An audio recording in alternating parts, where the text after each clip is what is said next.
नमस्ते, सवाडी खाप। आज बात होगी थाईलैंड के इतिहास के बारे में। थाईलैंड को लैंड ऑफ स्माइल कहते हैं, मुस्कुराहट का देश। यहाँ के विकास के बारे में, यहाँ के प्राकृतिक सुंदरता के बारे में और यहाँ के धर्म के बारे में, किस तरह से भारत के साथ इसका सांस्कृतिक और ऐतिहासिक धार्मिक जो एक समानता है उसके बारे में। यहाँ पे बहुत सारे टूरिस्ट भी आते हैं जो यहाँ मंदिरों को देखने आते हैं, जो प्राकृतिक सुंदरता को देखने आते हैं, और कुछ ऐसे भी आते हैं जो सुरा और सुंदरी के लिए आते हैं। अगर मैं दो पंक्ति में कहूँ, अगर तू मुस्कुरा के बेनकाब हो जाए, हर एक जलवा खुदा की किताब हो जाए, उठा के हाथ शराबी ने दुआ मांगी, खुदा करे समंदर शराब हो जाए। मैं सत्येंद्र कुमार और आप देख रहे हैं हिस्ट्री एंड करंट अफेयर्स। यह देश दक्षिण पूर्व एशिया में स्थित है। क्षेत्रफल के हिसाब से संसार में 50वें स्थान पे है। यहाँ की जनसंख्या 6 करोड़ 64 लाख है। पिछले साल आने वाले टूरिस्टों की संख्या करीब करीब 4 करोड़ के आसपास थी। यह देश काफी तेजी से विकास कर रहा है। कृषि क्षेत्र में भी काफी अच्छी तकनीक का प्रयोग करते हुए यहाँ पे उत्पादकता को बढ़ाया है। यहाँ पे चावल, गन्ना, रबड़, अनेकों प्रकार के सब्जियां और तरह तरह के अच्छे फल का उत्पादन होता है। यहाँ प्रोडक्शन में गारमेंट इंडस्ट्रीज, टेक्सटाइल इंडस्ट्रीज, गाड़ियों के मैन्युफैक्चरिंग के काफ़ी फैक्ट्रियां लगी हुई हैं। यहाँ परिवहन के जो संसाधन है वो काफ़ी अच्छे विकसित हैं। जल मार्ग का भी काफ़ी विकास हुआ है। नदी के साथ साथ मैंने यहाँ पे जो नाले हैं उसमें भी स्टीमर छोटे छोटे चलते देखा है। यहाँ की सड़कों की स्थिति काफ़ी अच्छी है। यहाँ रेल, यहाँ मेट्रो, यहाँ गाड़ियों तथा वायु मार्ग का भी काफ़ी विकास हुआ है। यहाँ tour and travels, hotel industries, massage parlour, beer bar, बड़े बड़े मॉल, फैशन डिजाइनिंग के भी उद्योग काफ़ी फल फूल रहे हैं। यह देश कभी किसी दूसरे देश का गुलाम नहीं रहा है। यहाँ का इतिहास काफ़ी समृद्धशाली रहा है। चंगेज खान का वंशज कुबलाई खान सन 1253 में चाइना में आक्रमण करना शुरू कर दिया।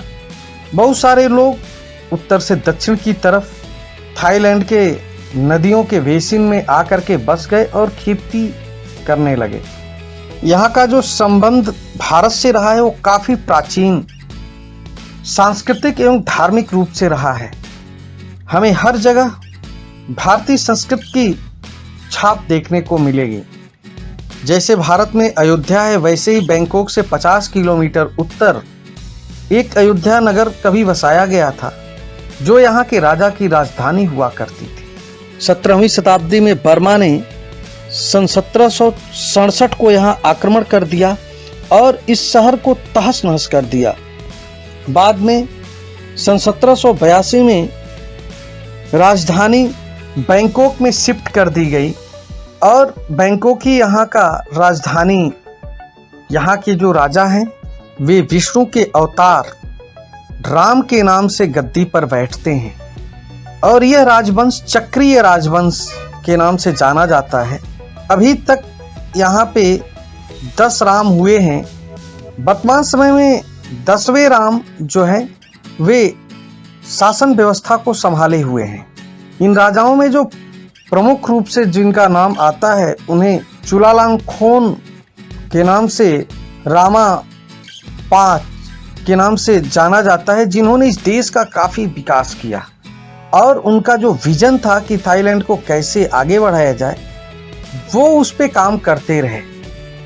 आज से 3 साल पहले राजा राम 9वें, जिनका नाम भूमिबोल आदुल्य, जिनका देहांत हो गया था, और आज के समय में राजा राम 10वें शासन व्यवस्था देख रहे हैं। यहाँ राज्याभिषेक जो होता है वह बौद्ध और हिंदू परंपराओं के हिसाब से होता है। साथ ही साथ यहाँ की जो मंदिर हैं उनके कभी चमक फीकी होते हुए हमने नहीं देखा। भगवान विष्णु के वाहक गरुड़ यहाँ के प्रमुख चिन्ह के रूप में माने जाते हैं। साथ ही साथ यहाँ रामायण का मंचन होता है और रामायण को यहाँ के लोग काफ़ी श्रद्धा से देखते हैं। यहाँ रामायण को रामाख्यान कहते हैं। यहाँ की भाषा थाई संस्कृत और पाली से जिसकी उत्पत्ति हुई है। जैसे हम हिंदी में क ख ग घ पढ़ते हैं, वैसे थाई के अक्षरों का जो उच्चारण है क काई ख खाई खल खांग छ छिन र साइलेंट, यहाँ आज भी गाड़ियों को या व्हीकल्स को रथ कहते हैं। यहाँ के लोग काफ़ी व्यावहारिक हैं और इज्जत देने वाले हैं।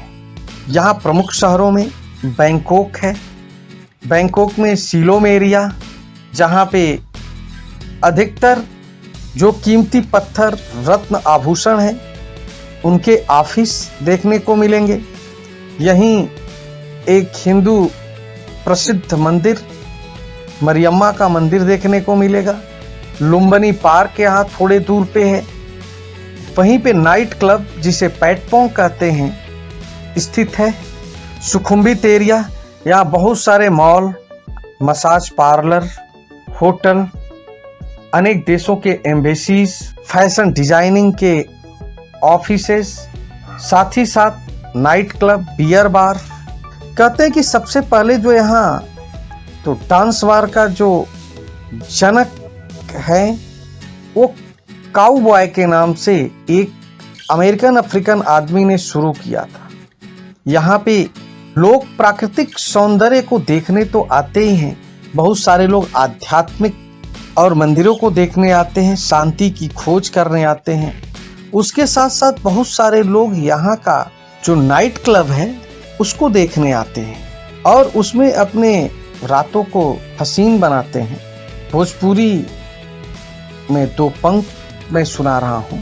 जेकरा देखला से अखिया की यूरिया मिले त मनवा का डेहरी भरैबे करी, जेके भगवान बनौना जिलेबी नियर त कहियो खवैया त खैबे करी। और इस तरह से बहुत सारे जो टूरिस्ट हैं वो इस जिलेबी को पाने के लिए खींचे चले आते हैं। यहाँ मेट्रो, रेल मार्ग, रोड काफ़ी विकसित स्थिति में है।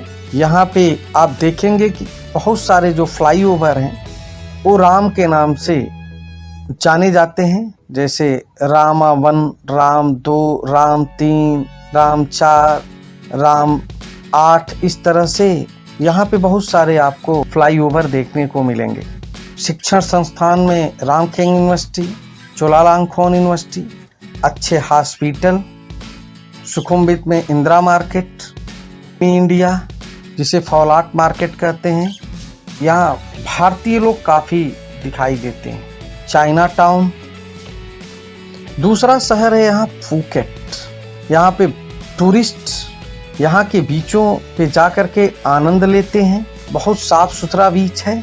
यहाँ night club, hotel, massage parlour, restaurant और परिवहन के संसाधन काफ़ी अच्छी स्थिति में है, जिससे टूरिस्ट यहाँ पे प्राकृतिक सौंदर्य को देखने के लिए अट्रैक्ट होता है।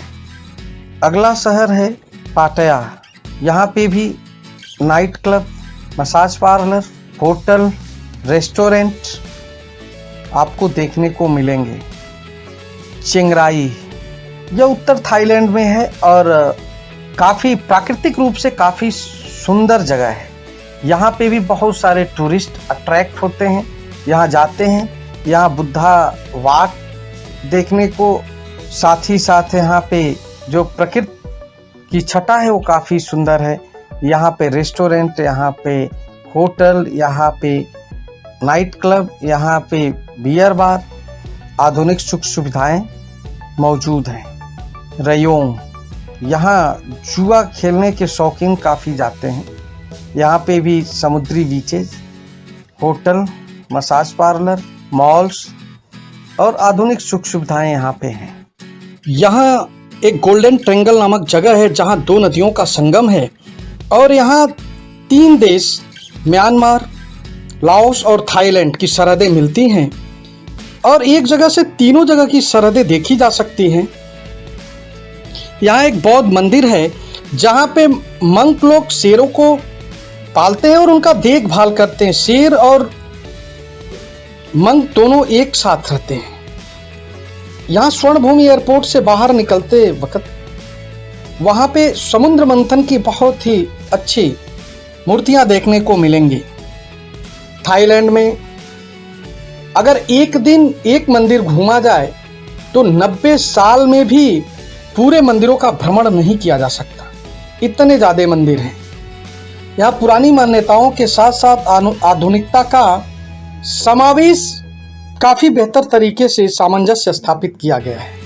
मैं आप लोगों से आग्रह करता हूँ कि मेरे इस चैनल को लाइक करें, सब्सक्राइब करें, बेल आइकॉन को दबाएं और मैं इस एपिसोड को यहीं ख़त्म करता हूँ। नए इतिहास नए एपिसोड के साथ फिर आगे मिलेंगे। धन्यवाद, नमस्कार।